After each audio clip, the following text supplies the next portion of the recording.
We're here today doing our first YouTube interview for the Mario Hunters YouTube channel. And we are joined by my daughter. Who are you and why are you here? My name is Addison. I run a TikTok account, Addie Epilepsy Mama, as well as a website, warriorprincesses.org. I'm here to spread awareness about Dravet Syndrome, which afflicts both my daughters, Nova and Denver.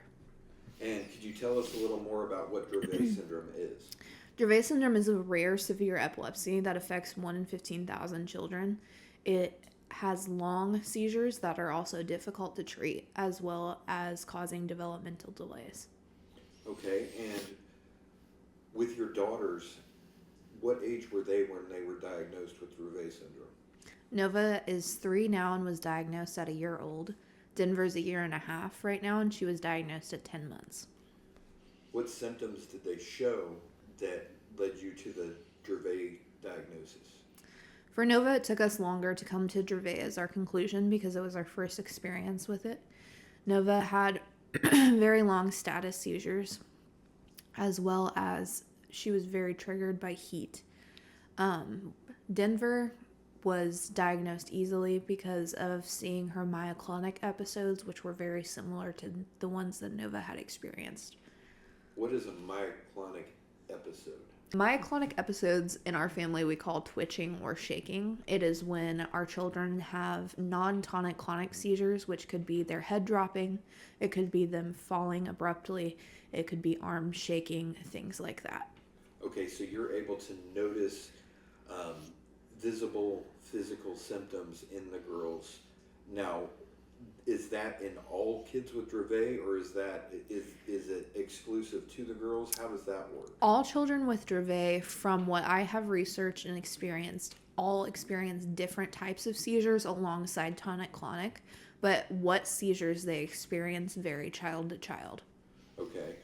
And so with warriorprincesses.org, what is that website about? What are you doing there? warriorprincesses.org shares the experience of my children, as well as gives perspectives from different family members so that everyone has a place to relate to.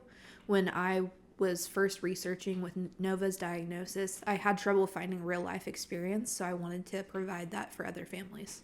And so in doing so, you're helping educate other families who may just now be experiencing this and helping them understand better what they're dealing with. Yes, as well as giving experienced families someone to relate to in their experiences. Now, do you provide links to other groups and support? Do you find groups that you use as like a support system? Yes, I am personally a part of the Dravet Syndrome Caregivers group, as well as I provide links for any helpful recommendations we have or any resources that I can find that have helped me along the way. And with being a caregiver, one thing I've noticed is this is a 24/7 job.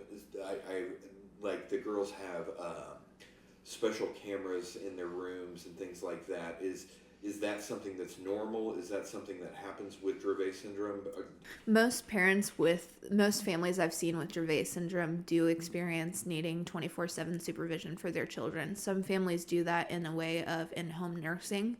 Some stay home with their children. Some have a nurse that goes to school with their child. But having Dravet syndrome does typically require a 24/7 caregiver to be with the child.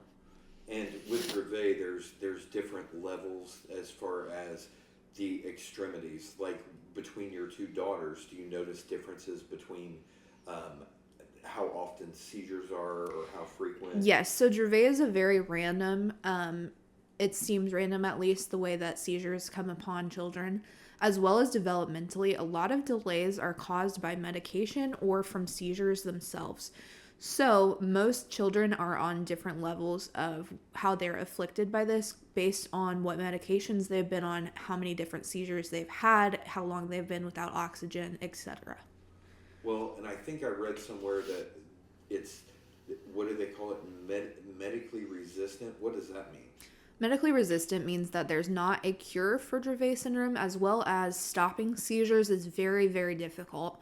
My youngest daughter, her longest seizure has been 90 minutes, and she took 8 doses of rescue medication before she came out of her seizure. Okay,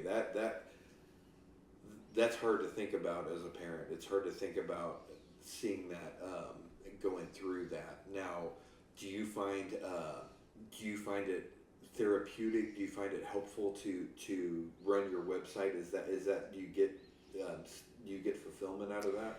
I feel like God's purpose with my children is to help other people. So running the website is a way for me to focus on that and to help as many families feel not alone in this.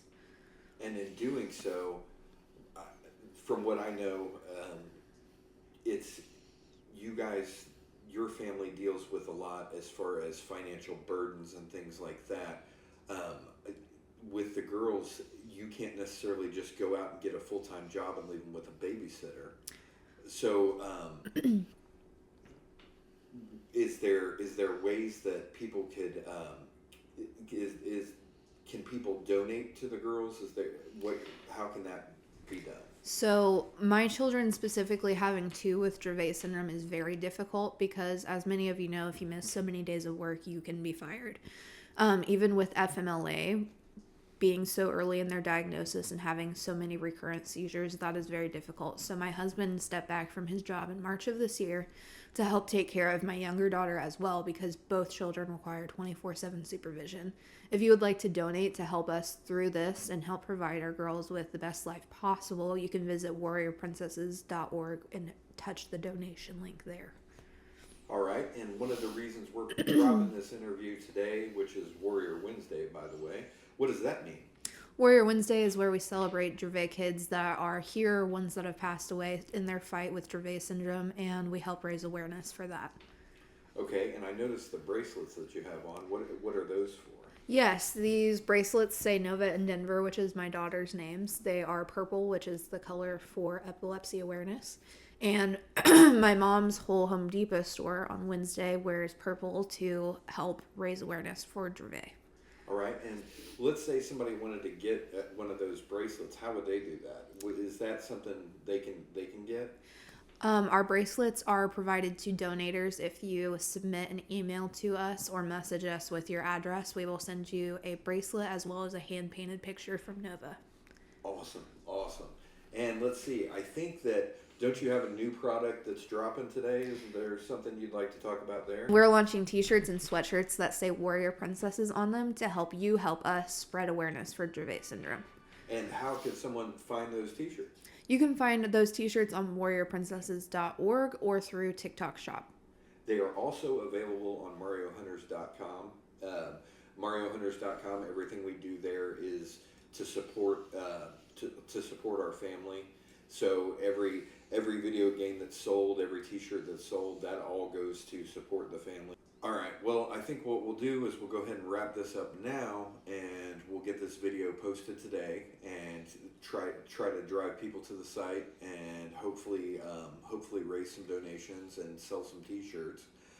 Is there anything you'd like to say before we end this? Thank you for watching and for supporting Nova and Denver in their fight with Dravet syndrome. If you're a Dravet parent and you need other resources or you'd just like to chat, please email us at info@warriorprincesses.org. And if you would like to donate to our daughters, you can visit warriorprincesses.org and please purchase your t-shirts and sweatshirts. That's awesome.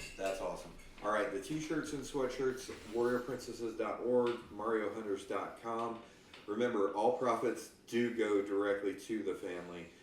Thank you guys so much for watching, and we'll check back in with Addison probably next week. We may start doing this weekly. All right, thank you guys. Bye.